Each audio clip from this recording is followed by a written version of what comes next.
الحمدللہ والصلاة والسلام علی رسول اللہ۔ دل میں اپنے آپ سے طلاق کی بات کی اور آہستہ آواز میں الفاظ بھی ادا کیے۔ سوال کیا گیا ہے، میرے اور بیوی کے مابین اختلاف پیدا ہوا، بیوی اور اس کی والدہ نے مجھے بہت ہی تنگ کیا، حتیٰ کہ میرا دل گھٹنے لگا اور میں اس حالت میں ہو گیا جس کی تعزیت کی جا سکتی ہے۔ کچھ ایام تک یہی حالت رہی، اسی حالت میں تھا اور مسجد کی جانب جاتے ہوئے خیالات میں آیا کہ ہم مصر واپس گئے ہیں، میں اور بیوی لوگوں کی ایک مجلس میں بیٹھے ہیں، تو میں نے کہا تجھے 3 طلاق، اور یہ الفاظ میں نے آہستہ آواز میں ادا بھی کیے، اور ایک بار پھر یہ اسی شکل میں دوبارہ بھی ہوا، لیکن میں نے کہا میں تجھے آرام دوں گا، تجھے طلاق، لیکن میں یہ نہیں جانتا کہ اس وقت میرے ہونٹ میں جنبش ہوئی یا نہیں۔ اس کے 1 یا 2 دن کے بعد مجھے اس کا احساس ہوا کہ یہ کیا ہوا ہے۔ میرے دل میں یہ پیدا ہوا کہ یہ چیز تو 3 یا 4 بار ہو چکی ہے، لیکن مجھے یاد صرف 2 بار ہی ہیں جن کا میں ذکر کر چکا ہوں۔ یہ علم میں رہے کہ میں نے اسے کئی برس قبل حیض کی حالت میں کہا تھا تجھے طلاق۔ یہ یاد رہے کہ میں ایسا شخص ہوں کہ جس کی یادداشت صحیح نہیں اور بہت بھولنے والا ہوں، اور اسی طرح جب کوئی اہم کام ہو تو اپنے آپ سے بات کرنے والا شخص ہوں، اور بعض اوقات تو یہ کلام بلند آواز سے ہوتی ہے۔ برائے مہربانی میری رہنمائی فرمائیں اور نصیحت کریں۔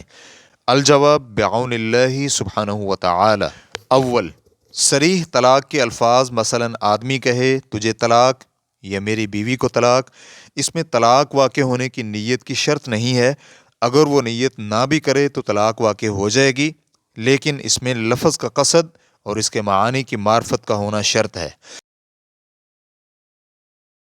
اس لیے اگر کوئی شخص نیند میں یا پھر بھولنے والا شخص طلاق کا کلمہ بولے اور اس کے یہ الفاظ نکالنے کا مقصد نہ تھا تو طلاق واقع نہیں ہوگی، اور اسی طرح اگر وہ عاجمی شخص جسے طلاق کے معانی کا ہی علم نہیں وہ یہ الفاظ بولے تو طلاق واقع نہیں ہوگی، اس بنا پر کہ آپ نے اپنے تخیل کا ذکر کیا ہے کہ خیالاتی طور پر لوگوں کے اجتماع میں 2 بار طلاق دی، اور یہ چیز 3 یا 4 بار تکرار سے ہوئی اور ہلکی آواز میں یہ الفاظ صادر ہوئے، اس سے طلاق واقع نہیں ہوئی، کیونکہ یا تو یہ اپنے آپ سے دل میں بات کرنے میں شامل ہوتا ہے جو کہ معاف ہے، یا پھر آپ نے طلاق کے الفاظ بولنے کا ارادہ اور قصد ہی نہیں کیا تھا۔ اس میں شامل ہوتا ہے کہ آپ اس وقت طلاق نہیں دینا چاہتے تھے،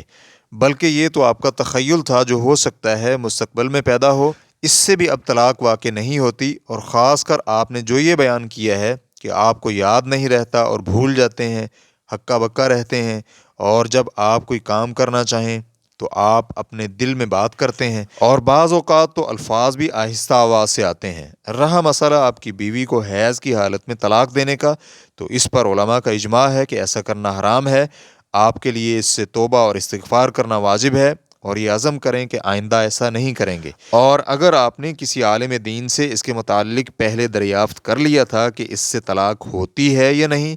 تو آپ اس کے فتویٰ پر عمل کریں جو اس نے آپ کو فتویٰ دیا تھا۔ واللہ تعالی اعلم۔ اسلام QA ریکارڈنگز، مؤسسۃ الشیخ محمد صالح المنجد، المملکۃ العربیۃ السعودیہ، فتویٰ نمبر 104905۔ السلام علیکم ورحمۃ اللہ وبرکاتہ۔